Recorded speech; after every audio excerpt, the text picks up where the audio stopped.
Students, welcome to the info capsule. जैसा कि आपको पता है कि आरआरबी एनटीपीसी के एग्जाम की डेट डिक्लेयर हो गई है और ये एग्जाम 15 दिसंबर के बाद से शेड्यूल है। इसके अलावा आरआरबी एनटीपीसी के अलावा आरआरबी ग्रुप डी की भी एग्जाम डेट डिक्लेयर हो गई है, वो भी 15 दिसंबर के बाद शेड्यूल है। तो क्योंकि हम अपना एनटीपीसी की तैयारी कर रहे हैं तो एनटीपीसी के चैप्टर्स में हमने एनालॉजी पढ़ा, ब्लड रिलेशन पढ़ा। इसके अलावा आज हम पढ़ने वाले हैं ब्लड रिलेशन का चैप्टर। ब्लड रिलेशन में क्या होता है, नॉर्मली कुछ पर्सन्स दिए हुए होते हैं, उन पर्सन्स के बीच में रिलेशन दिया होता है, जैसे कोई किसी का फादर है, कोई किसी की सिस्टर है।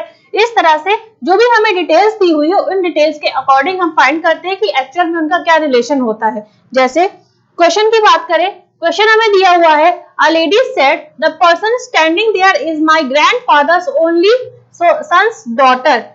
How is the lady related to the standing person. यानी एक लेडी है, वो कह रही है, एक पर्सन की ओर डिनोट करके बोल रही है कि वो मेरे ग्रैंडफादर के ओनली सन की डॉटर है। तो अगर लेडी की बात करें, लेडी का जो ग्रैंडफादर है, अगर हम माने कि ये है ग्रैंडफादर, ठीक है, ग्रैंडफादर है, तो ग्रैंडफादर का ओनली सन, ग्रैंडफादर है, ये हुआ ओनली सन, ठीक। इस सन की ग्रैंडफादर्स ओनली सन्स डॉटर, ठीक है, ये हुआ। अब बोला how is the lady related to the standing person, यानी वो जो लेडी है वो इस पर्सन से किस तरह से रिलेटेड है। अब देखिए, अगर लेडी की बात करें तो बोलते हैं कि वो जो पर्सन है, द पर्सन शायद मेरे ग्रैंडफादर के एकमात्र बेटे की बेटी है। यानी वो जो लेडी की जो बात करी, लेडी हो गई, ठीक है, लेडी का ग्रैंडफादर ये है और ग्रैंडफादर का केवल एक सन है, ये चीज डिफाइन करी, और उसकी एक डॉटर है, ठीक। अब ये डॉटर है और ये लेडी है, अगर इन दोनों के बीच रिलेशन फाइंड करें तो ये सिस्टर हो गई, ठीक। अब ये बोल रहे कि हमने यहाँ पे सर्किल के लगाए। एक चीज ये ध्यान देने वाली है, जो ब्लड रिलेशन के क्वेश्चन होते हैं, ब्लड रिलेशन के क्वेश्चन में जब भी हमें जेंडर फाइंड करना होता है, अगर हम मेल की बात करते हैं तो मेल के लिए या तो हम प्लस साइन लगाते हैं या तो स्क्वायर वाला बॉक्स लगा के रख देते हैं। अगर फीमेल की बात करें, फीमेल में माइनस साइन लगाते हैं या फिर सर्किल मार्क करते हैं। और अगर एक जनरेशन गैप दिखाना होता है तो ये एरो लगता है, ये डिनोट करता है जनरेशन गैप को। और अगर मैरिड कपल दिखाना हो तो मैरिड कपल के लिए दो लाइनें होती हैं, ये दिखाता है मैरिड कपल को। और अगर हम जो है ब्रदर या सिस्टर की बात करें तो ब्रदर या सिस्टर में एक सिंगल लाइन जाती है, इस चीज को बोलते हैं सिबलिंग्स, ये हो जाता है सिबलिंग्स। तो ये होता है डिनोट का तरीका। अगर यहाँ पे ग्रैंडफादर की बात की है तो क्योंकि ये मेल है ग्रैंडफादर, तो इनको हम ये बॉक्स से डिनोट करेंगे, और ये सन है, सन को भी स्क्वायर बॉक्स से डिनोट करेंगे। और ये यहाँ पे डॉटर है, यहाँ पे ये लेडी है, तो डॉटर जो है वो लेडी की क्या है, सिस्टर है। तो क्या बोलेंगे, तो वो जो लेडी है, उस जो पर्सन है, उस पर्सन से किस तरह रिलेटेड है, उसकी है सिस्टर। इसका मतलब ऑप्शन नंबर ए हमारा आंसर हो जाएगा। अब नेक्स्ट क्वेश्चन की बात करें, नेक्स्ट क्वेश्चन हमें दिया हुआ है, अजय इज ब्रदर ऑफ विजय। अजय जो है वो विजय का ब्रदर है, ठीक है। तो अगर हम इसको यहाँ पे करें तो ये अजय लिख दे यहाँ पे, ठीक। ये क्या है, ब्रदर है, किसका ब्रदर है, विजय का, ठीक। उसके आगे लिखा हुआ है Mili is the sister of Ajay. Mili जो है वो अजय की सिस्टर है, अजय की सिस्टर है, तो इसको हम यहाँ पे डिनोट कर सकते हैं। अब क्योंकि ये सिस्टर है और सिस्टर होती है फीमेल, तो फीमेल के लिए हम सर्किल से डिनोट करते हैं, तो ये आ जाएगा सर्किल, ठीक। आगे क्या दिया हुआ है, Sanjay is the brother in law of Rahul and Mehul is the daughter of Vijay. अब देखो मेहुल जो है वो किसकी डॉटर है, विजय की,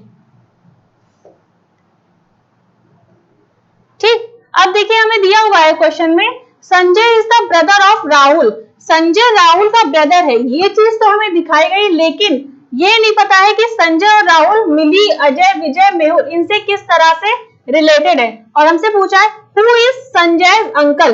अगर संजय का कोई रिलेशन नहीं दिया हुआ है कि वो इनसे किस तरह से रिलेटेड है, तो इस बेस पे हम फाइंड नहीं कर सकते कि संजय का अंकल कौन है। इसका मतलब अगर किसी भी क्वेश्चन में हमें कोई भी डेटा इनएडिक्वेट दिया होता है तो हम उससे आंसर नहीं फाइंड कर पाते। तो इस बेस पे ऑप्शन नंबर डी यानी डेटा इनएडिक्वेट हमारा आंसर हो जाएगा।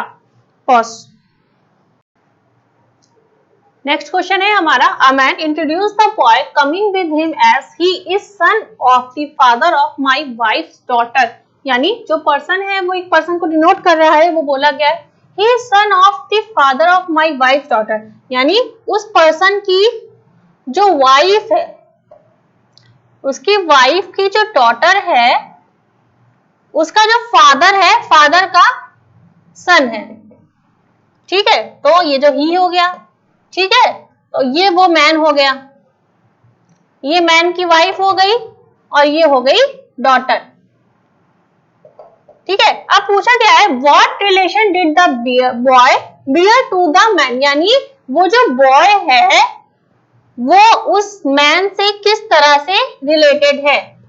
तो अगर हम देखें, ध्यान करें, जो डॉटर है उसका डॉटर का जो फादर था, बोला था कि डॉटर के जो फादर है, फादर का सन है, तो ये हो गया उसका सन। ठीक है, अब देखिए ये और ये दोनों सिबलिंग्स हो गए, ये ब्रदर हो गया, ये सिस्टर हो गया, ये हस्बैंड हो गया, वाइफ हो गया। तो अगर यहाँ पे हमसे बोला गया कि वो मैन से जो है वो बॉय किस तरह से रिलेटेड है, तो अगर उस मैन का ये डॉटर है तो डॉटर का ये सिबलिंग है, ब्रदर है, तो यानी ये जो बॉय होगा वो भी उस मैन का सन होगा।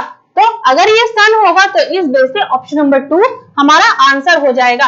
अब नेक्स्ट क्वेश्चन की बात करें, नेक्स्ट क्वेश्चन है हमें हमारा, if Amit father is Billo's fathers only son, यानी अमित का जो फादर है वो जो बिल्लो जो है, बिल्लो का जो फादर है, ठीक है, बिल्लो का जो फादर है, बिल्लो के फादर का जो ओनली सन है, ठीक, ओनली सन, वो किसका क्या हो गया, अमित का फादर हो गया। अब देखिए बिल्लो का जो फादर है, ठीक है, ये फादर हो गया, और इस फादर का जो एक ही सन है, तो एक ही सन की बात हो रही है, और बोला है बिल्लो का जो फादर है, यानी बिल्लो उसका बेटा हो गया, और उसका जो है बेटा जो हो गया अमित, क्योंकि बोला है अमित का जो फादर, तो अमित हो गया उसका बेटा। अब बोला है बिल्लो has neither brother nor daughter, बिल्लो के ना ब्रदर है, ना ही कोई भाई है, ना ही कोई बेटी है, यानी अमित जो है दिया हुआ, पहले हमको अमित का नहीं दिया हुआ था जेंडर की अमित मेल है कि फीमेल है, लेकिन आगे क्वेश्चन में हमें बात में बताया गया है कि बिल्लो का कोई ब्रदर नहीं है, यानी इसका ना कोई ब्रदर, कोई सिबलिंग्स, कोई कुछ नहीं होगा, और ना ही उसकी कोई डॉटर है। अगर उसकी कोई डॉटर नहीं है तो जाहिर सी बात है अमित उसका सन हो जाएगा। फिर हमसे पूछा है what is the relationship between Amit and बिल्लो, अमित और बिल्लो में क्या रिलेशन है, तो अमित हो जाएगा सन और बिल्लो हो जाएगा फादर, तो उनका रिलेशन क्या हो जाएगा, फादर और सन का रिलेशन हो जाएगा। तो अगर फादर और सन का रिलेशन हो जाएगा तो इस बेस पे ऑप्शन नंबर 3 यानी फादर एंड सन हमारा आंसर हो जाएगा। पॉज।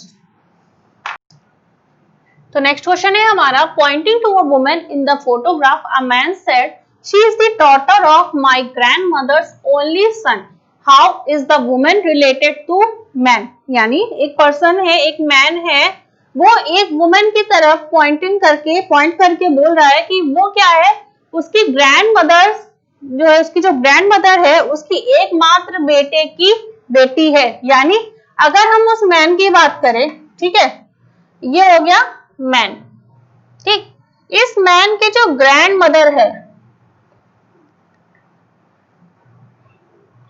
ये हो गई ग्रैंडमदर, ठीक है, उसकी ग्रैंडमदर की एकमात्र बेटे की बेटी है, ठीक।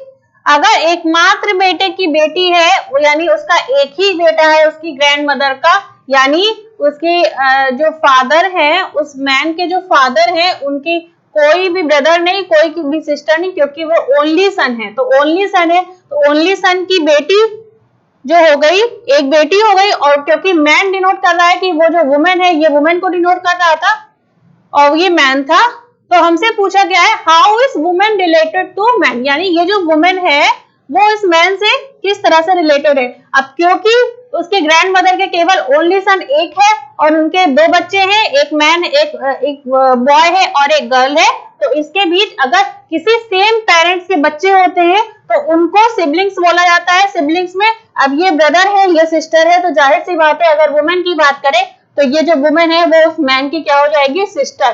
तो अगर सिस्टर हो जाएगी तो उस बेस से ऑप्शन नंबर डी हमारा आंसर हो जाएगा। इसी तरह से हम अपने ब्लड रिलेशन के क्वेश्चन सॉल्व करते हैं। आरआरबी एनटीपीसी में बहुत टफ ब्लड रिलेशन नहीं आता, इसमें तो बहुत सारे टफ टाइप के क्वेश्चन होते हैं, लेकिन इसी तरह के वन लाइनर में क्वेश्चन आते हैं, तो आप इसको सॉल्व कर लो। मुश्किल से 1 से 2 क्वेश्चन आ सकते हैं एग्जाम में, इससे ज्यादा क्वेश्चन नहीं आते। बस थोड़ा सा कंफ्यूजिंग हो जाता है, बट आप इसको धीरे धीरे सॉल्व करो तो इजीली सॉल्व कर सकते हो। Thank you.